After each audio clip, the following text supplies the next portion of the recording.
long as somebody has access. Okay. Great. Okay. So we're going to get into a little bit more detail about the recommendations.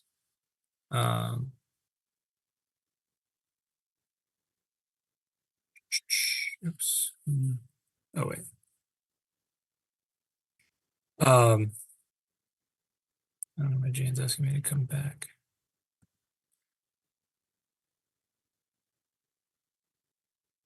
Mid-session. Jan says she doesn't see it. Oh, we got someone else is recording. Oh, Good. okay. You're Yep. good. You're Yep. good then? Yep. Okay. Sorry about that.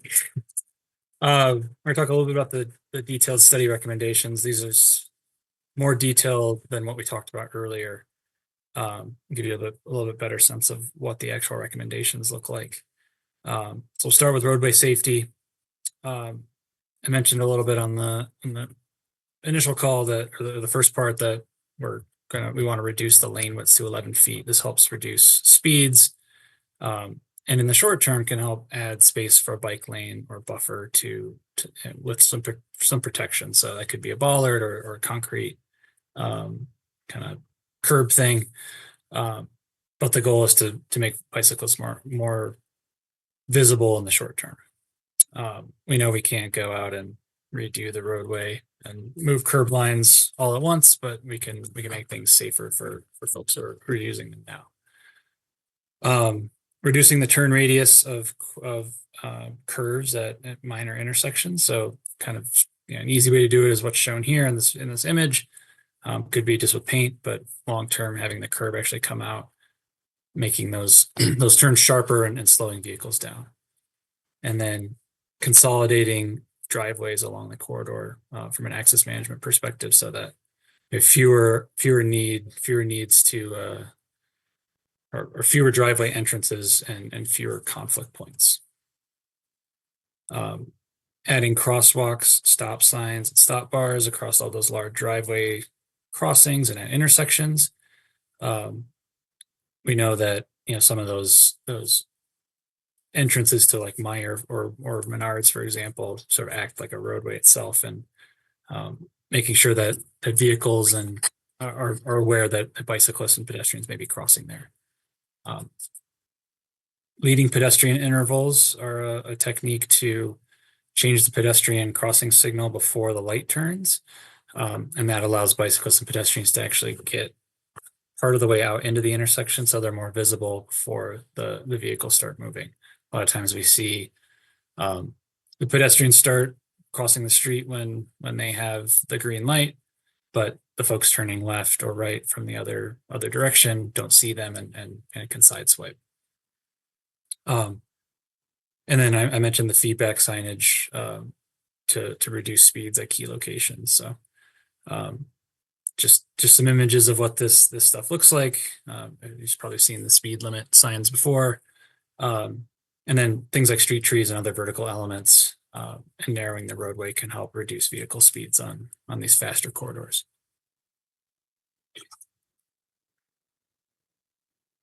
Transit access. So I mentioned the countywide fare system. We think that's a way to get people to more easily utilize the ride and wave. We talked about the mobility hub, and I'll talk a little bit more about that in the next slide. But really the point is to help facilitate connections between the two systems. We want to encourage transit-oriented design standards on new developments. So thinking about how mixed-use developments maybe are sited and how they interact with the sidewalk and the bus stops, and making sure that that development is going to foster transit access and not hinder it. And then additionally continuing to implement those stops and shelters that are highly visible and comfortable for folks waiting.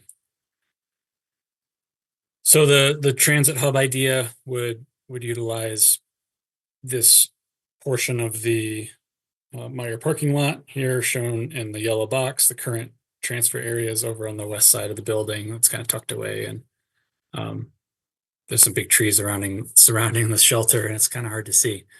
So the goal is to increase the visibility of this, make sure that there's a easy place for pedestrian or buses to lay over and to connect, comfortable place for riders to wait. And then there's enough space here that we think we could dedicate a couple of parking spaces for park and ride, add some additional space for bike lockers and bicycle parking, and even a space for an Uber Lyft pickup drop off location that's always kind of dedicated there. And then a kind of a key to this is making sure that we have signage and sidewalks connecting from Zebra Road to this hub location.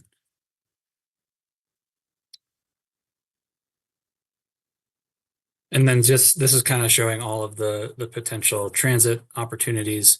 The east end of the corridor has a bit more activity with triple ATA serving all the way up to the Meyer, closer stop spacing and dedicating as a fixed route. So there's a bit more activity going on there.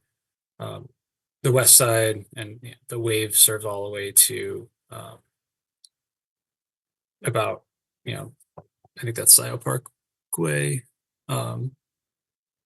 and Parkway Plaza, sorry, and all the way out to past the township border. But our key locations here, transfer center in the center, in the middle there, and then fostering some connectivity at the other transfer points. So this could just be additional signage and more comfortable waiting areas. It doesn't have to be a full blown transit hub. When we thinking about non-motorized access and connectivity, pedestrian facilities, this is kind of the bulk of the recommendations are centered around this focus area. Implementing mid-block crossings at Jackson Plaza, Cardia Drive, Chestnut Boulevard, and then all of those current transit stops on the west of Zebra Road that do not currently have a mid-block crossing. Adding the RRFB and hawk signals with high visibility crosswalks. So RRFB are the flashing signs that look like this image here, but with a flasher underneath. Hawk signals go up above and actually stop vehicles. Those are two potential options depending on the location, and would be kind of implemented on a case-by-case basis. These would be paired with high visibility crosswalks, similar to what you see in this image here, and trying to make drivers aware of what that there may be pedestrians and bicycles crossing. Pedestrian scale street lighting, making sure that pedestrians are visible at all times. The image at the top here has lights that shine directly down onto the pedestrians so that they're visible at night. I think currently the lights are more vehicle oriented and can be hard for motorists to see pedestrians on the street. Street trees and landscaping, adding those both in the median and in between the sidewalk and the roadway to increase shade, help buffer the pedestrians, reduce some of the noise, contribute to cleaner air, and generally kind of soften the corridor. There's some gaps on the sidewalk from Dino Drive to Parker Road, so the far west end of the corridor. We want to fill those gaps and make sure that someone is able to walk to all the places that they need to be able to walk to on Jackson Road. And then we noticed this as a pretty key recommendation as when we're out in the corridor in February during our tour. We noticed quite a bit of sidewalk maintenance in the winter needed to shovel the driveway or shovel the sidewalks and make sure that the sidewalks were clear for folks to be able to easily walk. On the bicycle side, we want to start thinking about transitioning sidewalks as they need replacement to 12-foot shared use pathways. Again, this wouldn't be something that would happen likely all at once, just given the funding implications that would be needed to do it. But sidewalks are constantly being repaired and upgraded, and using those as an opportunity to widen those out to something that would accommodate both bicyclists and pedestrians. Long-term, removing the on-street bicycle lanes in favor of shared use paths. And I'll show in the next slides what that's going to look like, or what that could look like. Goal there is to move the curbs in for slowing vehicles down. Crosswalk markings and signage at major driveways, and if there's bike facilities, having a dedicated bike coloring so that folks can see that there may be bicyclists crossing. As our shared use paths replace sidewalks, making sure that there's raised crossings at the driveways so that they're highly visible for those vehicles who are maybe pulling out of a driveway. The interconnected pathway network south of Jackson Road, particularly through those neighborhoods and connecting to those neighborhoods, is important from a kind of residential connectivity standpoint. And then ultimately finding a way to cross I-94 at Zeeb Road or near Zeeb Road with a non-motorized connection. I know there's been a couple of studies done to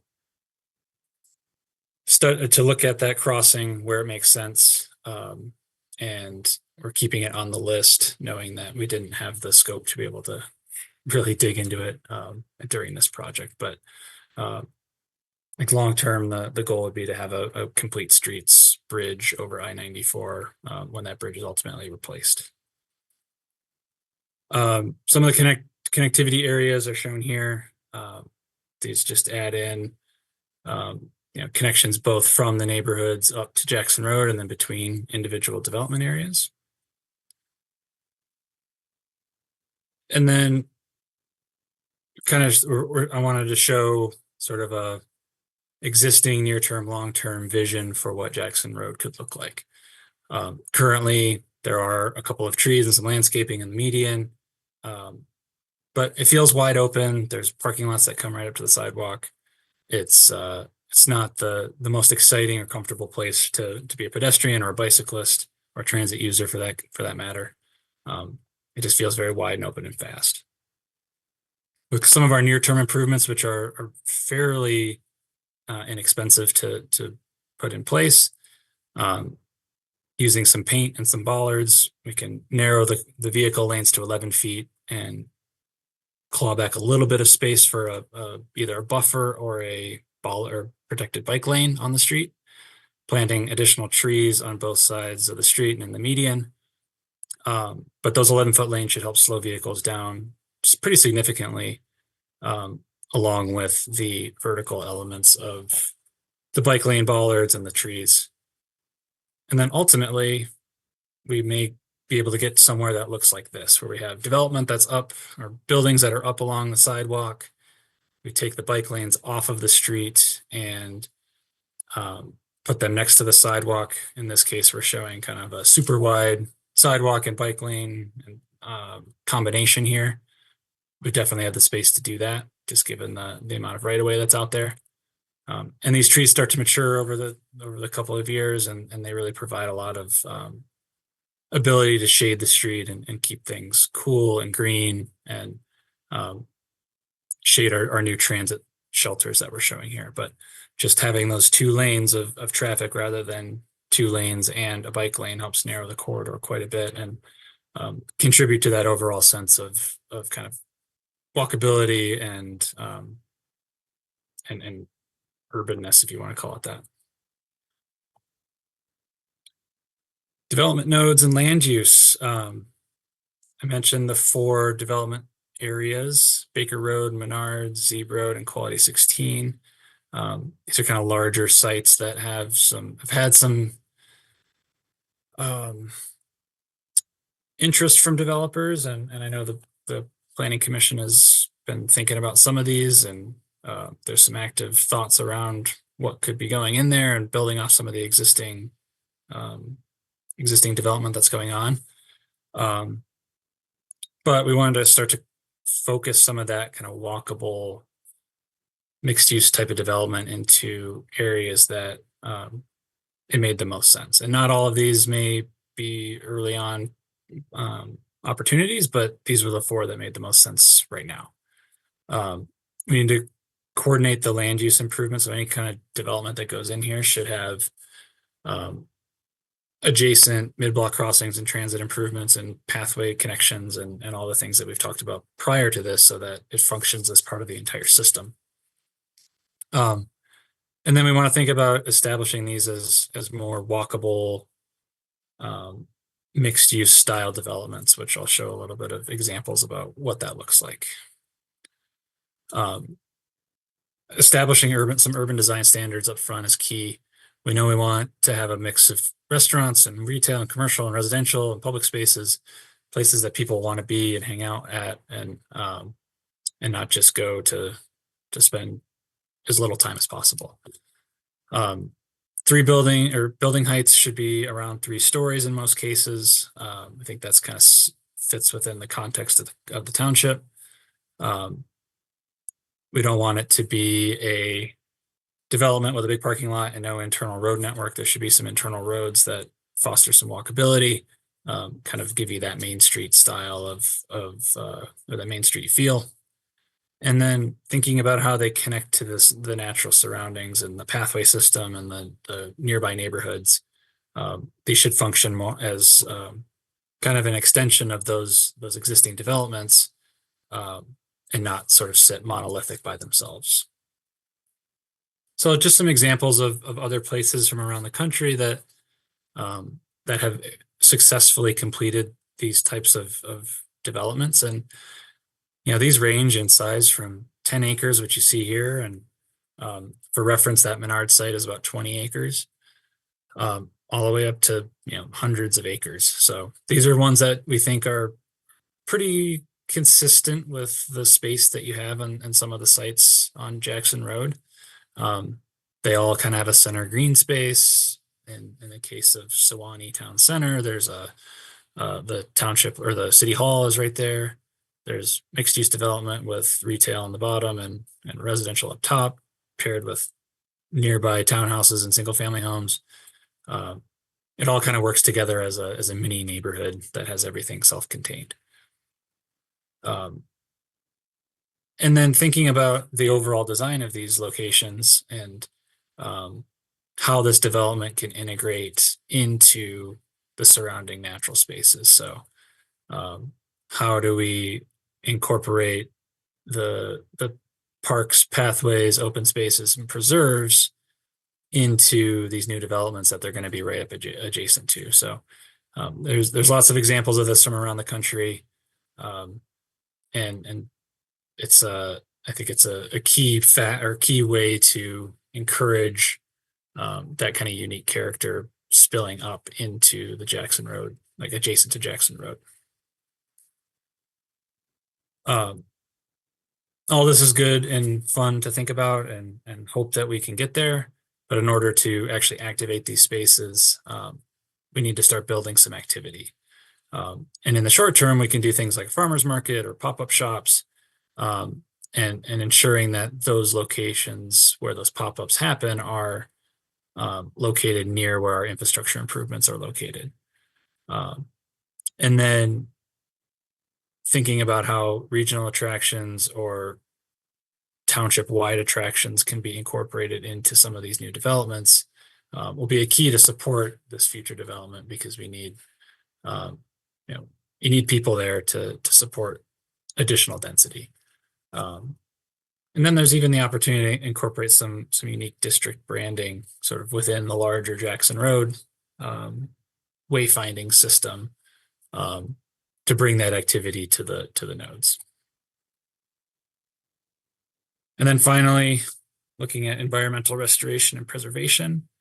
I mentioned a lot about tree plantings and landscaping, but thinking about in this particular focus area, utilizing those planting areas as ways to improve the natural focus of the corridor and help improve the stormwater infiltration, both within the median and along the sidewalks. We've worked with some folks at the township and at the county to identify where green infrastructure should go, and are looking for additional places to place that, knowing that the capacity is limited and there's some fairly strict runoff requirements that the county has. So both identifying those stormwater infrastructure locations in the median and then in kind of the front yards of areas that have been developed. And then finally, having these tendrils from the adjacent preserves and natural areas float up and connect into Jackson Road with a pathway connecting it. I think it would be a really cool way to incorporate the natural features of Scio Township into Jackson Road. These are a couple of potential areas where larger scale green stormwater infrastructure could go. We're looking at some ways and where we can incorporate more GSI into the median. And those will be included in the final report. And then finally, thinking kind of changing the way that Jackson Road is viewed from more of a thoroughfare and into a parkway. Transitioning from that standard arterial street into something that's more heavily landscaped, has lots of trees, doesn't give you the sense that you're driving along a large arterial road, but has something that looks like the natural areas that are along the corridor. This example here is from a large development in Houston called the Woodlands, and almost all of their streets look like this. And this is a fairly residential roadway, but has a similar right-of-way profile where there's 2 lanes with a center median and development on either side. This concept could be scaled up for Jackson Road in order to provide the same kind of feel that slows vehicles down, has nice shade in the summer, and sort of actively contributes to the natural environment. So our next steps, we are nearing the end of the project. We have about a month until we are due to deliver the final report to SEMCOG.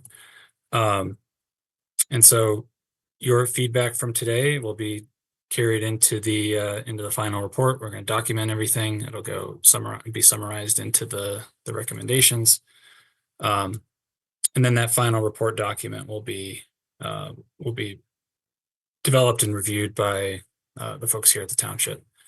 And then sort of wrap everything up in July, we'll be presenting the final recommendations to the Planning Commission for their review. Well, I'm going to stop sharing here. I want to share with you the survey.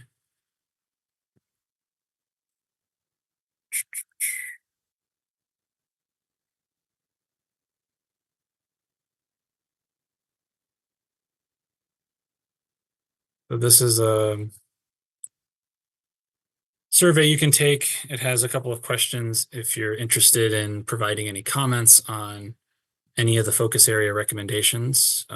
Those recommendations are listed in the survey as well. You can also download the presentation from the township's website. I'm happy to answer any questions, but we want to know if we're on the right track here. Is there anything that we missed? Are there revisions that we should take a closer look at? And your feedback in that survey is going to be helpful for us to do that, in addition to what we're collecting from the folks who are in person next door. Rob, go ahead.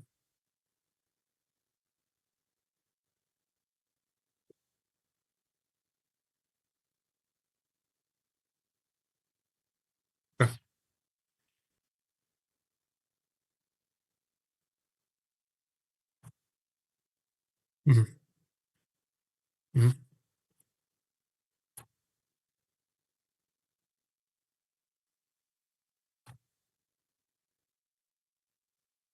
Mm-hmm.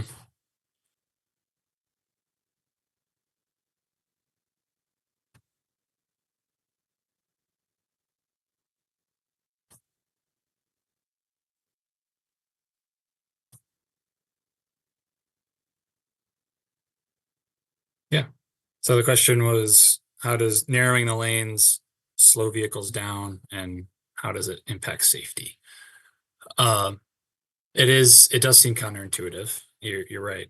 But the goal with narrowing the lanes is to, and it's going to seem really counterintuitive of why you would do this, but to make people feel like they're driving faster than they are. There's a kind of a psychological um, thing that happens when you're driving, when you're out on the highway. Those are 14, 15-foot lanes.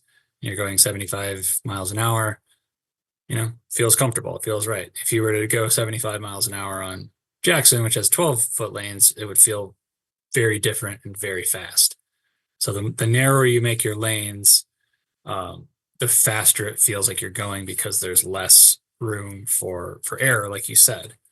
So uh, it's a it's a paradox or a counterintuitive argument that people will slow their vehicles down, and you're right. There's not as much room to take evasive action, but from the crashes that we're seeing, particularly at Zeeb, um, there are people running red lights and doing and sideswiping other vehicles. So, um, if we can get people to stop running red lights, that's a huge win. Slowing vehicles down can contribute to that. And then the sort of generalized slower vehicle traffic should give people more time to react to somebody slamming on their brakes in front of them. Um, there are some ways that we can continue to improve we would also need to do outside of 11-foot lanes or narrower lanes, like the narrower turn radiuses on the corner, so that people are taking their corners at a reasonable speed, and retiming some of the signals so that there's less chance of folks running a red light. So they all kind of have to work in tandem. But you're right. That's a good question. Sure.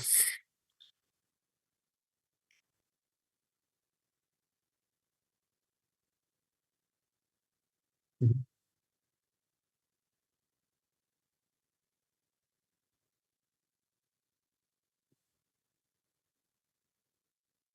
Yeah. Mhm.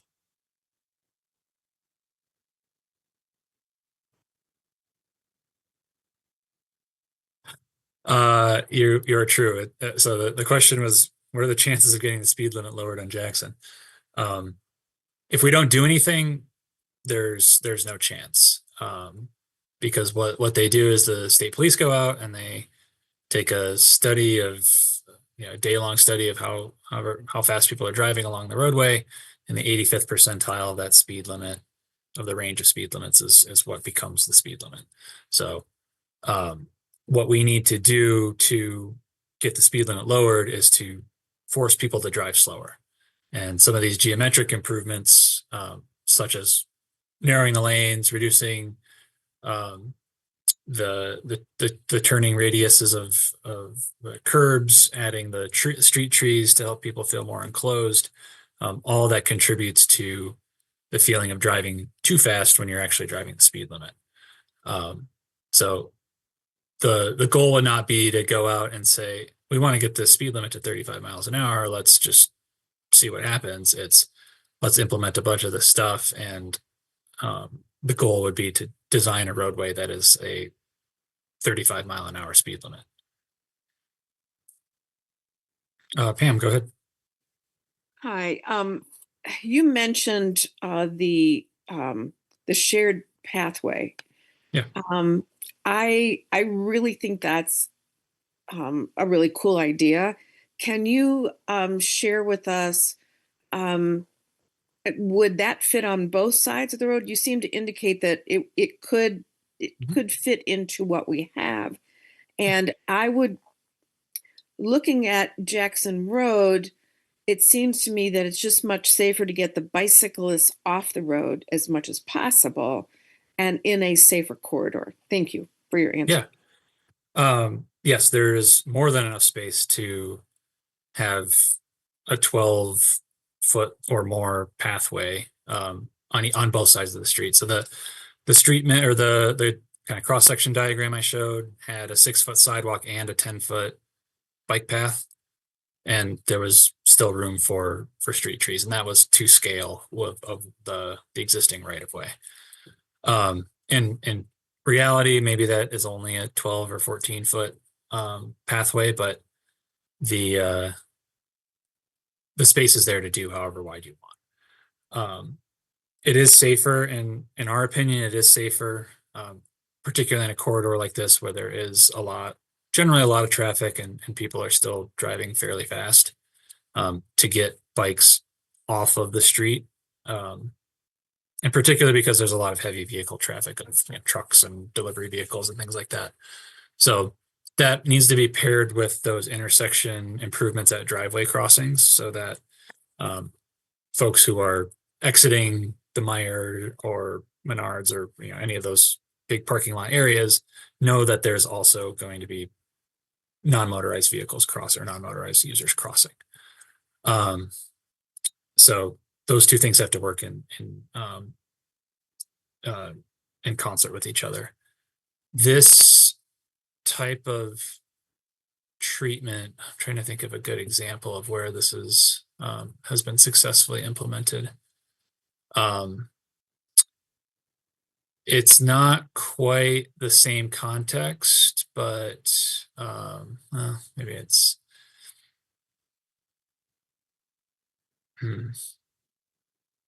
trying to think. Big Beaver Road in Troy has a similar concept. Their sidewalks are not as wide as what we're recommending here. They're like 10 foot, but you do see bicyclists riding on the sidewalk. This would be more truly shared use for all non-motorized users, and actually something that we recommended for Washtenaw Avenue in Ypsilanti on another project. So this is kind of a newer concept for a corridor like this. Thank you. Yep. Bob, go ahead. Hopefully you can hear me. Yep. I guess in listening to this, what I think is missing to convey the scope of what's desired is an effective starting point. I mean, the reality is we're a township split by an interstate highway. Most of what was discussed here is Jackson Road and south, not Jackson Road and north, because anything over Baker, Zeeb, or Wagner is state of Michigan or federal funds. Mm-hmm. So I think for me, that would help convey the aspiration better, is what's the starting point. And instead of using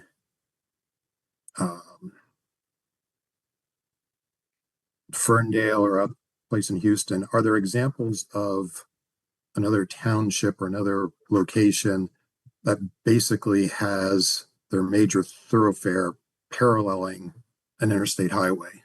Because, I mean, if we're honest, the reality is Jackson Road is a commercial / retail service drive for I-94 at the moment. Yeah.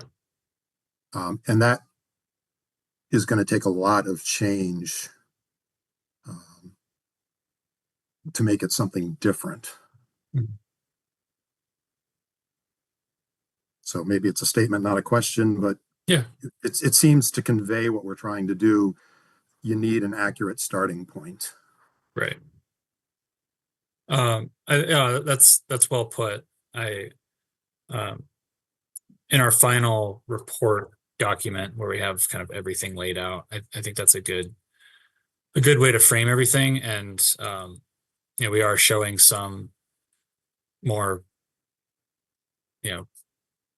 other locations as case studies that may not have the same context to Jackson, and we are aware of that. It's trying to balance the aspirational goals with where we're at. So maybe thinking about what the how do we go from where we're at now to getting on the path to realizing some of those larger visions is an important statement or thing to consider as we finalize this and move into some of the implementation.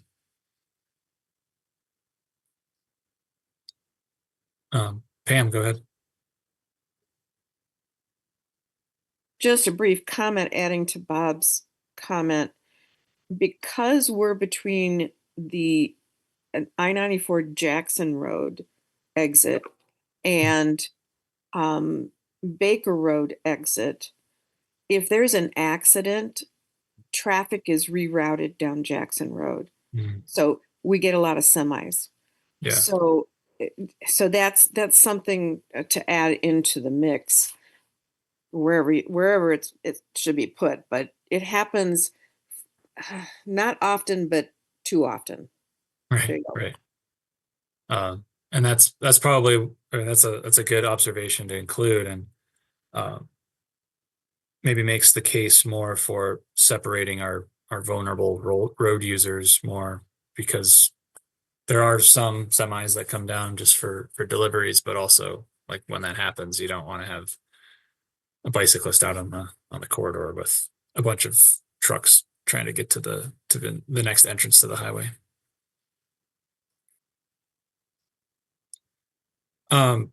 We got one minute left. Are there any other questions that folks have? Happy to answer anything else or provide any other context. Alex, go ahead. Yeah, and thanks for all this, Eric. It's really helpful. Really like what you've sketched out. It's interesting. Two quick things in terms of pedestrians and cyclists. If you already said this, I apologize. Do you guys have any data on usage currently for those travelers? And do you have any projections around what these types of improvements would get those numbers to, or is there any sort of methodology that is built into, uh, where these changes would lead us in terms of usage? Yeah, that's a great question. The short answer is we don't have any data, and I am not aware of any sort of scaling factors, if you will. Sure. The best this isn't really a hard piece of data, but the best advice I can say is if you build it, they will come. Especially if we pair it with all of the other aspects of this particular study. It may start slowly and then folks continue to use it, but it's never in my experience, I haven't seen something go in, and whether it's a bike lane or a trail or whatever, and just not be used at all. People will find their way to it and tend to use it if it's there. Yeah. I wonder if, as you prepare your final report, if maybe that's, even if you could just find a comparable scenario that's made similar investments and just the ability to point to, like, here's the result in the way Sure. this part of the world is used. And then the other, this might be like way loaded question. Do you have any like ballpark dollar figures attached to like the various recommendations made here, or is that for like a different conversation? At the moment we don't, but we were planning on putting some general cost figures in, particularly for some of the infrastructure stuff, which is we have cost quantities for. We can do a little bit of quick math and show, it might cost X million dollars to connect all the pathways in the study area, or fill the sidewalk gaps, or add. I think, if I'm remembering right, mid-block crossing typically costs about, I want to say it's like I don't want to give you the wrong number, but I know I have a figure for, it's somewhere within the like $100,000 range, I think, for mid-block crossing. So we've got like 5 of them. That's $500,000. Mhm. But you have to go through the road commission. We have to work with the road commission to do that. Right, right. But yeah, we can give a little bit of context on what some of those major infrastructure pieces look like. Just we have that data from other projects that we're doing. Cool. And I know that'd be helpful for you and other folks at the kind of implementation level. Yeah, yeah. It's hard not to immediately kind of go there, right? Right. So Right. thank you. I really appreciate it. Yeah, absolutely. Okay. Rob.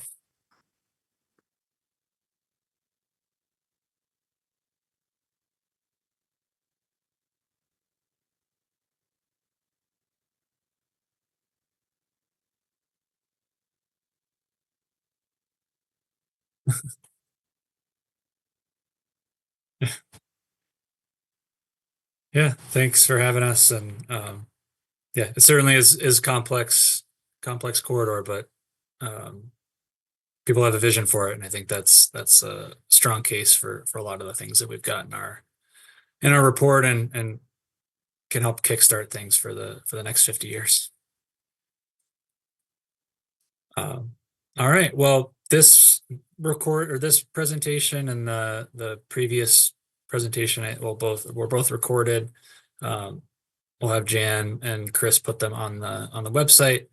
If you please feel free to take that survey there. The project boards are also, I believe, on the website for you to view, or will be posted to the website. So all of these are available. You can fill out the survey whenever you would like to, and over the next couple of weeks, we'll be pulling everything into the final report document. And with that, I will let everybody get back to the end of their evenings, and appreciate your time. Thank you. That's all. Thank you. Thanks, Eric. Yep. Thank you.